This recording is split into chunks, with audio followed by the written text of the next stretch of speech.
আমি খেটে খাই বাবু, বুঝলি? আমরা কোনো দিক কোনো কথা জানি না।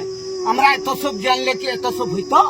মেয়েটার বৌদি, হ্যাঁ, ওর ছোট ছেলে আছে, এটা ওর ভাগনা, এটা ওকে দুধ দিচ্ছে, মায়ের দুধ, ওর দুটো এখন বাচ্চা আছে, তার অবস্থা কি হবে বলো তোমরা? তোর বেটার লেগে চিকিৎসা করেছি, তবে তো বউ পেয়েছি, তবে তো আইছে, এখন লাঠি পুতিয়ে মারাছে, ওইগুলো কে দেখবে?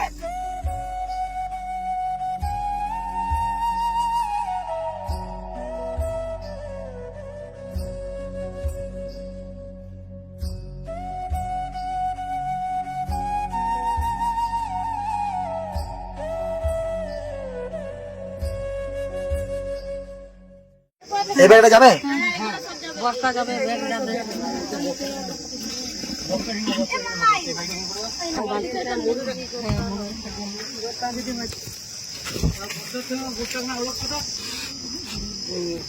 এখান থেকে হাওয়াটা পাবে।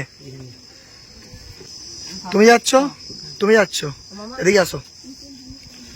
তুমি মামা, ব্যাংক থেকে 50,000 টাকা উঠেছে, ওটা নিয়ে যাও, যখন আরো প্রয়োজন হবে সঙ্গে সঙ্গে তোমরা ওখান থেকে তুলে নিতে পারবে। আর তুমি হিন্দিতে কথা বলতে পারো, অসুবিধা নেই। আর তুমি যাচ্ছ, ওইটা 4,000 টাকা আছে মেদিনীপুর থেকে খুশির আলো, মানে ওরা সংস্থা চালায়, ওরা 3,000 টাকা কালকে রাত্রে আমাকে এসে দিয়ে গেছে। আর একজন টোটো চালক ফারুক, ওকে জামাই বলে সবাই, ও 1,000 টাকা আমার দোকানে দিয়ে গেছে। ওই 4,000 টাকা আমার কাছে ছিল, ওটা ওখানে দিয়েছে। তুমি সামনে চেপে যাবে মনে হয়, তুমি দেখে দেখে বসিয়ে নেবে, আর তোমরা পিছনে চলে এসো। তোর মাকে আরেকবার দেখিয়ে দেন বাচ্চাটাকে, এদিকে আসো। এই দেখো বাচ্চাটাকে আবার দেখে নাও। দেখেছি। মেয়েটার শ্বশুরকে আপনি ছেলের বাবা, তো জমিগুলো বন্ধক দিয়ে দিয়েছেন? কত টাকা বন্ধক দিয়েছিলেন? বন্ধক দিয়েছিলাম সেদিন 10,000 আর 40,000।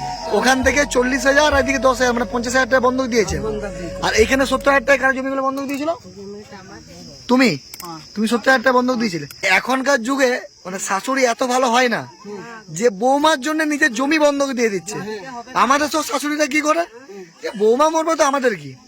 আমাদের ওই স্বভাব নাই, আমাদের ওই স্বভাব নাই। আমি খেটে খাই বাবু, বুঝলি? আমরা কোনো দিক কোনো কথা জানি না। আমরা এত সব জানলে কি এত সব হইতো? বৌমার জন্য চোখের জল ফেলছে, এরকম শাশুড়ি এখনকার যুগে পাওয়া যাবে? আমরা কি ফেলবো না? জমিগুলো বন্ধক দিয়ে দিয়েছে। ছিল আমি কত বেটার লেগে চিকিৎসা করেছি, তবে তো বউ পেয়েছি, তবে তো আইছে, এখন লাঠি পুতিয়ে মারাছে, ওইগুলো কে দেখবে? হ্যাঁ, উপরওয়ালা আছে, ভগবান আছে, সব ঠিক হয়ে যাবে। বাচ্চাটার জন্য মায়া লাগছে আমার, মাকে ছেড়ে এতদিন থাকবে কি করে? মনাদা, তুমি তাহলে সাবধানে নিয়ে যাও। তুমি অনেক কম পয়সা নিচ্ছ দাদা, বুঝতে পারছি। আর আমাদের অ্যাম্বুলেন্সটাতে নিয়ে গেলে মানে মানুষ আছে নানা রকম ভাবে কথা বলে, একটু উপকার করলেও আমার অ্যাম্বুলেন্সটা গেলে আবার বলতে দিলের ফায়দা আছে। মেয়েটার বৌদি, হ্যাঁ, ওর ছোট ছেলে আছে, এটা ওর ভাগনা, এটা ওকে দুধ দিচ্ছে, মায়ের দুধ, ওর দুটো এখন বাচ্চা আছে, তার অবস্থা কি হবে বলো তোমরা? থ্যাংক ইউ মনাদা, ভালো করে যাও দাদা। হ্যাঁ হ্যাঁ দাদা।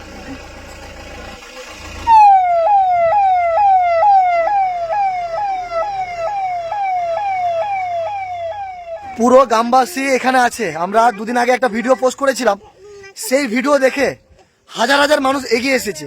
আজকে বোনটাকে আমরা কটক পাঠালাম, তো ওখানে আমাদের সংযুক্তা দিয়ে আছে, ওর সাথে কথা বলেছি, ওখানে সবকিছু অ্যারেঞ্জমেন্ট করে রেখেছে।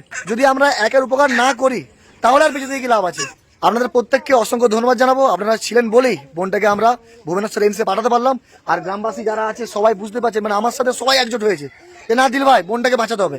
আর সবাই একজোট হয়েছে বলেই আজকে বোনটাকে কিছু টাকা কালেকশন করে আমরা বাইরে পাঠাতে পারলাম। এই ভিডিওটা আপনারা একটু শেয়ার করেন, কারণ ওই ভিডিওটা প্রচুর শেয়ার হয়েছিল। ওই ভিডিওটা শেয়ার হয়েছিল বলে অনেক মানুষ আমাদেরকে হেল্প করেছে।